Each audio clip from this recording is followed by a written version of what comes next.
didahului dengan kata amin, doanya mudah-mudahan dikabulkan. Maka itu yang sudah saya sampaikan. Saya dahului dengan doa, kemudian baru salam. Ada juga yang begitu baru masuk itu udah Assalamualaikum warahmatullahi wabarakatuh. Ya yang jawabnya juga nggak karuan. Waalaikumsalam warahmatullahi wabarakatuh. Jadi nggak teratur salamnya. Padahal salam itu doa keselamatan, tapi kita tidak bisa menempatkan salam itu. Saya buka ya, insya Allah saya sehat kok. Karena kok gak enak kalau bicara pakai itu apa naik turun. Jadi ketika ada getaran suara ini, tapi insya Allah nggak apa-apa. Tidak jaraknya juga jauh kok ini. Oke.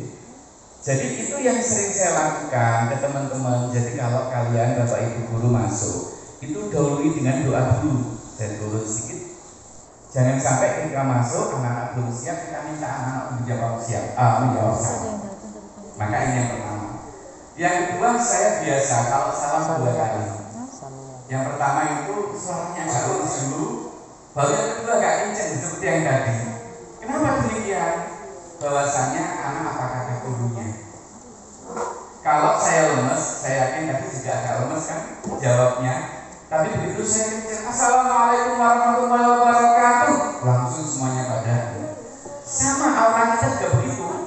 Ketika kita masuk dalam ruangan kelas, kalau tampak muka kita cemberut, anak responnya juga cemberut. Tergantung dari kita sebagai seorang guru. Iya. Jadi aura kita menentukan. Maka ada yang namanya aura. Enggak ada. Pasti aura ada putranya itu. Oh gitu ya aura. Oke. Nah, ketika kita masuk, kemudian kita dalam keadaan sumringah, seneng, yakin anak pun responnya juga seneng. Karena ada juga guru yang masuk dari rakyat sama siswanya. Sehingga anak-anak pun awas ini semua ini lagi ada masalah. Nah itu hati-hati. Anak merespon cepat dan responnya berbeda-beda, tergantung dari kita. Maka 2 hal ini selalu saya pakai pembuka. Kalau kita salah di 5 menit pertama, maka pembelajaran biasanya nggak nyambung ke anak kita. Untuk itu sampaikanlah pendidikan itu dengan hati. Dalam sebuah kata mutiara Arab artinya dari hati sampailah ke hati, dari mulut hanya sampai di telinga. Sehingga ketika seseorang ngajar yang hanya mengandalkan ilmu, yang merasa dirinya hebat, tidak sampai di hati anak-anak, hanya sampai di telinganya, nggak sampai tembus di hati anak-anak. Maka mendidik anak harus dari hati. Kalau tidak dari hati, tidak sampai ke hati anak-anak kita. Ya, ini yang saya sampaikan kapan hari ketika di sekolahnya Pak Jatim di Muhammadiyah 29, saya sampaikan materi guru profesional pasti bahagia. Jadi kalau saya melihat guru profesional enggaknya itu lihat di orang mukanya, ini baru masuk pasti cemberut, kayaknya dia itu bukan guru profesional karena tampak dari raut mukanya. Jadi seorang guru yang profesional sumringah. Kenapa? Karena dia ngajarnya dari hati. Kalau sudah dari tuntutan kebutuhan, maka yang dihitung-hitung banyak hal. Nah, untuk itu kami coba akan bicara terkait dengan menulis. Menulis itu sangat mudah, ya. Jadi saya sejak tahun berapa? 2004 baru mulai nulis. 2004 ketika saya pindah di Al Azhar, itu saya punya punya keinginan. Saya sampaikan kepada istri, Bu, saya sudah tidak jadi kepala di SD Muhammadiyah karena 12 tahun saya bukan kepala sekolah Muhammadiyah 8 ini. Tapi saya ingin jadi penulis. Saya tidak ingin jadi penulis. Jadi dulu juga ingin jadi itu. Tapi ketika di Al Azhar, saya ya tadi disampaikan, ya alhamdulillah begitu cepat berjalan. Begitu masuk dari pimpinan sampai sekarang saya jadi pimpinan. Nggak tahu kok seperti itu. Ya ternyata kami pelajari, akhirnya saya membuat sebuah tulisan menjadi seorang teacher trainer. Apa teacher trainer itu? Teacher trainer itu dimulai dari menulis.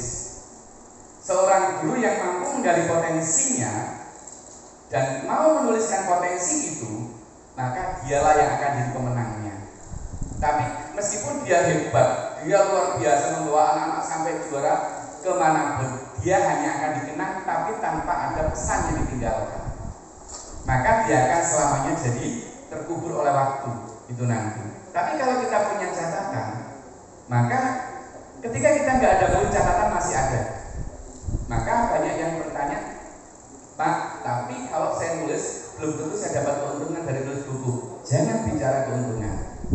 saya pernah ketika di Kemendikbud ditanya oleh seorang wartawan Kemendikbud, Pak Najib nulis begitu banyak, apa karena royalti? Salah satu, tapi itu urutan kesekian.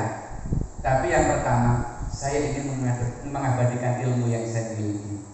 Saya masih teringat dengan pesannya Imam Syafi'i. Ilmu itu ibarat binatang buruan. Cara mengikat ilmu itu dengan menulis. Maka saya seringkali cemburu ketika lihat di rak buku yang saya miliki itu karya-karya para tokoh 200.000 tahun yang lalu. Saya cemburu betul. Ya Allah, orang ini kayaknya sudah di surga sepertinya. Kenapa? Ilmunya sangat bermanfaat sampai kapanpun ilmu itu akan dibaca orang dan ilmu itu akan dikembangkan. Maka dialah sesungguhnya pemilik surga itu. Saya cemburu, itu yang membuat saya ingin tulis. Bukan karena saya ingin dapat berapa, tapi ketika kita punya kemampuan untuk bisa mengembangkan potensi kita, maka suatu ketika kita akan diminta orang lain. Awalnya saya tulis ketika saya melihat sesuatu yang menurut saya hal yang branding sekolah. Ketika saya di Muhammadiyah membranding sekolah berbasis potensi. Kemudian saya beri nama sekolah terampil. Itu ketika pertama kali di Muhammadiyah. Ketika saya pindah di Al-Azhar Kelapa Gading, baru 2 tahun ketika saya megang sebagai direktur, saya buat branding sekolah berbasis karakter. Nah, baru tahun 2010 pemerintah mencanangkan karakter. Saya menulisnya tahun 2006. Saat itu dicibir banyak orang. Pak, ini eranya internasional. Kenapa Bapak berpikir tentang karakter? Ya, karakter itu masa lalu. Justru kita seringkali meninggalkan yang sesungguhnya ini menjadi bagian terpenting.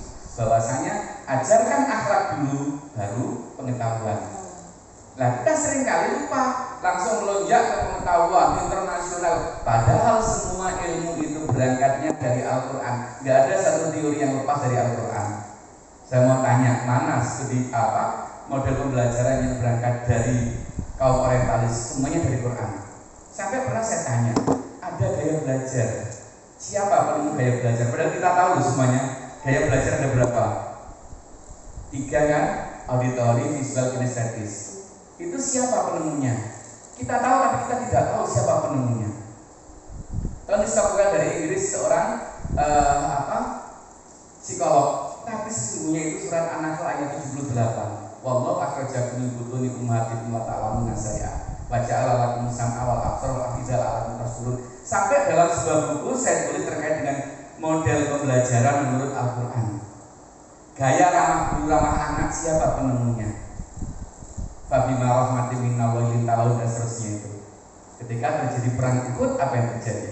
Semua dipasang, kamu di bagian atas, kamu di bagian lembah, kamu di sana. Tapi begitu Khalid bin Walid saat itu masih non-muslim, masih kafir, dia tinggalkan semua harta. Yang namanya orang tergiur dengan harta itu hal yang manusiawi kan. Maka para pemanah yang di atas pada turun berebut, Khalid langsung putar haluan, naik, gantilah posisi itu dipegang oleh Khalid bin Walid dan pasukan kafir. Maka umat Islam berantakan. Rasulullah setelah selesai dikumpulkan semuanya, maka turunlah ayat itu. Kalau Muhammad itu bukan karena punya sikap yang ramah, maka semuanya akan lari dari Muhammad. Karena Muhammad memaafkan sahabat-sahabat yang tadi balelo itu dan meminta maaf kepada Allah, memintakan maaf.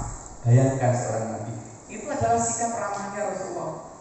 Ini luar biasa kalau kita bicara Quran dan asbabun nuzulnya, masya Allah indah sekali Quran itu. Nah, oke, baik. Maka ada sebuah kata yang disampaikan oleh siapa itu? Pramudia Anantatur. Masih ingat pesannya? Dengan menulis, aku menjadi kuat bagi diriku sendiri. Saat ini banyak sekolah menjadi agen penerbit dari yang lainnya. Maka saya ketika jadi guru jarang menggunakan buku-buku penerbit, selalu menggunakan buku. Maka itu yang mengantar saya sampai ke nasional, dan saya sampaikan RPP saya paling buruk saat dinilai sama Dewan Juri. Tetapi begitu saya tunjukkan RPP saya terjemahkan dalam modul. Semuanya pada ternyata semuanya ada modul.